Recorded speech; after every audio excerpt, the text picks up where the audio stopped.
生路大事了，弄不弄个就好弄个，别那么寂寞。我知道的嘞。寂寞应该不是。哎，现在我去干，他吃了，我吃的。干嘛？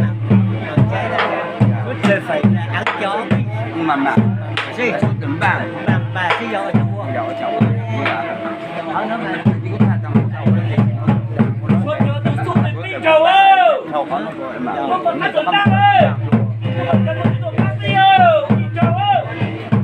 Mà这样我就自己走啊。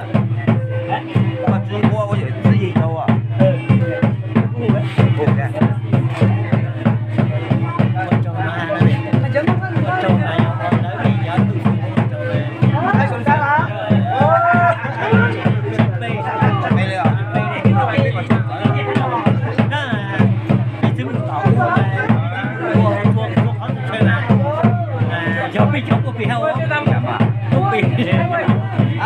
Ủa tụi luôn ăn đi hả? Bây giờ món lo. Đấy.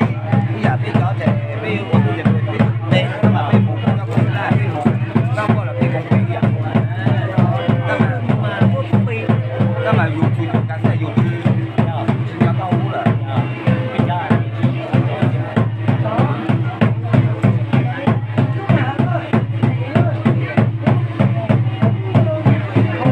Xe đây họ.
Mỗi bữa chị mới đi show trong hai chú bà hậu đi tuổi không thay đổi mới không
chẳng có Lần này mình chơi được tên luôn nè. người ta dập lên nó Tôi phút tơ là cho nó muốn nên ngủ chung nó về nó nó chỉ muốn nó chỉ ca ra. trong lúc này mà chưa cho được Nó thì chân nó ra nhưng mà con thằng này nó mà chỉ hay uống lên đó mà. giờ đấy ra nó đang muốn xem cho che nó cho che cho u tính nhau này nè Ở đây chỉ chơi mới được uống đó.